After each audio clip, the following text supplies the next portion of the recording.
భారత గణతంత్ర దినోత్సవాన్ని పురస్కరించుకొని వైఎస్ఆర్ కాంగ్రెస్ పార్టీ కేంద్ర కార్యాలయంలో పార్టీ జాతీయ ప్రధాన కార్యదర్శి రాజ్యసభ సభ్యులు శ్రీ సాయిరెడ్డి గారు ముందుగా గాంధీ గారి ఫోటోకి, అదేవిధంగా అంబేద్కర్ గారికి, రాజశేఖర రెడ్డి గారికి ముందుగా నివాళులు అర్పించే కార్యక్రమాన్ని తీసుకోవడం జరిగింది.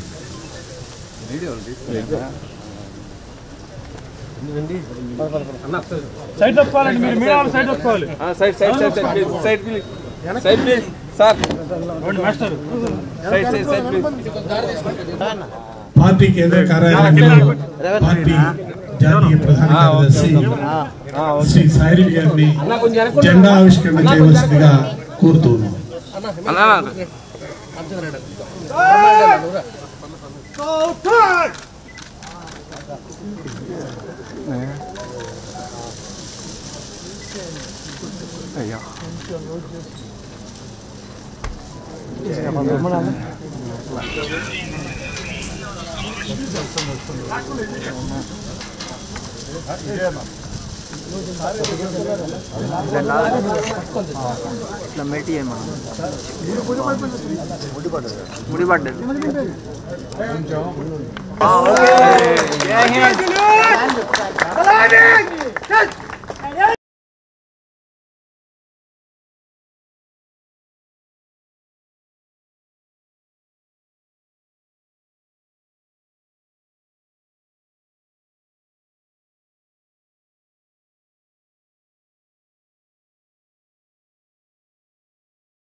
ఈరోజు వైఎస్ఆర్ కాంగ్రెస్ పార్టీ ఆఫీస్లో తాడేపల్లిలో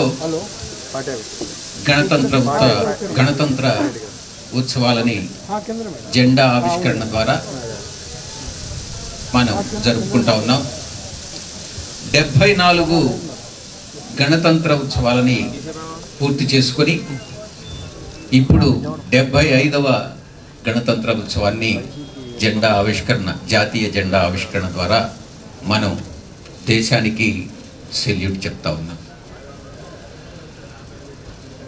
1946లో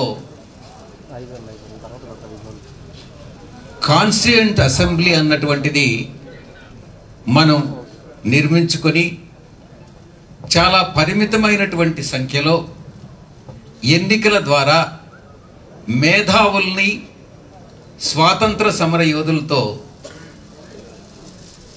ఆ కాన్స్టిట్యూయెంట్ అసెంబ్లీ నిర్మించిన తర్వాత కొన్ని సంవత్సరాలు శ్రమించి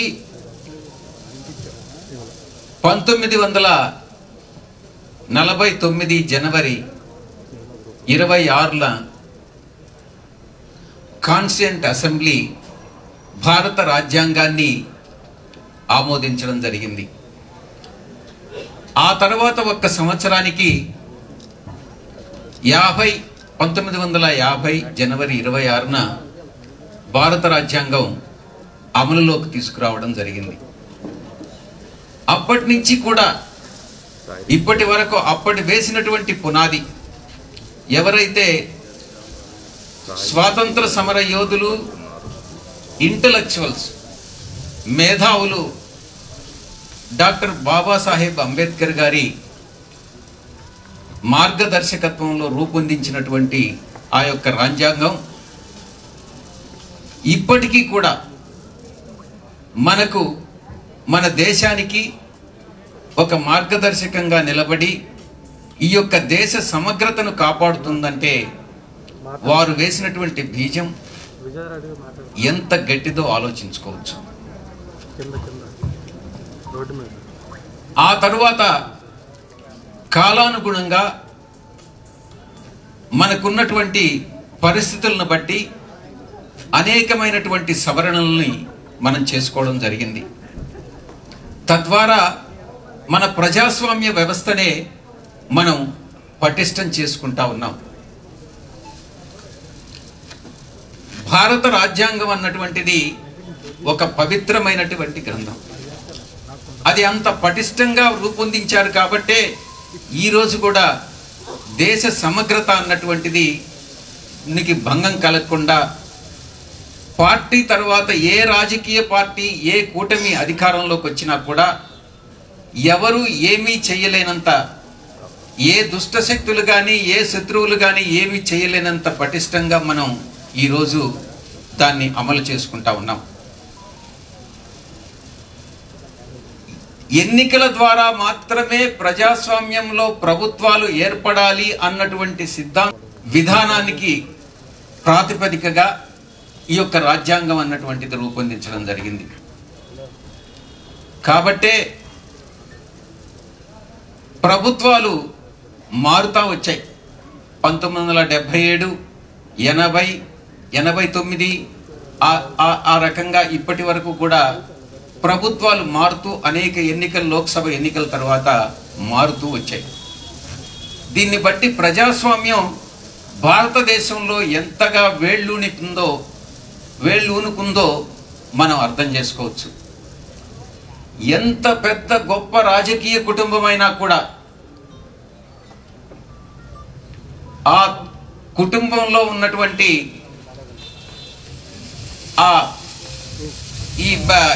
ఈ హెరిడిటరీ అన్నటువంటి దానికి స్థానం లేకుండా ప్రజాస్వామ్యంలో ఎన్నికల ద్వారానే ఎన్నిక కావాల్సి వచ్చినటువంటి ఆ ఎన్నిక కాబడేటటువంటి ఆ వ్యవస్థ రూపొందించినటువంటి ఆ రాజ్యాంగ వ్యవస్థ నిజంగా అభిలషించనీయమైనటువంటిది. మన పక్క దేశంలో పాకిస్తాన్లో కూడా ఇస్లామిక్ రిపబ్లిక్ ఉంది. కానీ భారతదేశంలో ఉన్నంత పటిష్టంగా పాకిస్తాన్లో లేదు. దీన్ని ఒక పోల్చి చూసుకోవచ్చు. అదేవిధంగా ఐరోపా దేశాల్లో కూడా, జర్మనీ కానీ మిగతా దేశాలు కానీ ఎక్కడైనా కూడా ఇప్పుడిప్పుడే ప్రజాస్వామ్యం అన్నటువంటిది అక్కడ వేళ్ళూనుకుంటా ఉంది. ఈ యొక్క రాజ్యాంగాన్ని ఇచ్చినటువంటి మన నాయకులు, మేధావులు, స్వాతంత్ర సమరయోధులు, ముఖ్యంగా బాబాసాహెబ్ అంబేద్కర్ గారు, వీళ్ళందరినీ కూడా ఒక చరిత్రలో మనకు మార్గదర్శకులుగా ఈ యొక్క దేశానికే గర్వకారణంగా చరిత్రలో నిలిచిపోతారన్నటువంటి దాంట్లో సందేహం లేదు.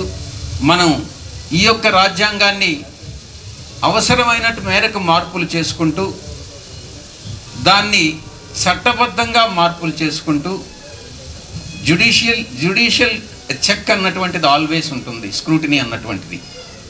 తద్వారా భావితరాలకు ఈ రాజ్యాంగాన్ని మనం అందించాలి అన్నటువంటి అంశాన్ని గుర్తుపెట్టుకొని మనం అన్ని రాజకీయ పార్టీలు కూడా నడుచుకోవాలని విజ్ఞప్తి చేసుకుంటూ ఈ యొక్క గణతంత్ర ఉత్సవాల్ని మనం అత్యంత ఉత్సాహంగా జరుపుకుంటున్నామని తెలియజేసుకుంటూ సెలవు తీసుకుంటాం. ధన్యవాదాలు.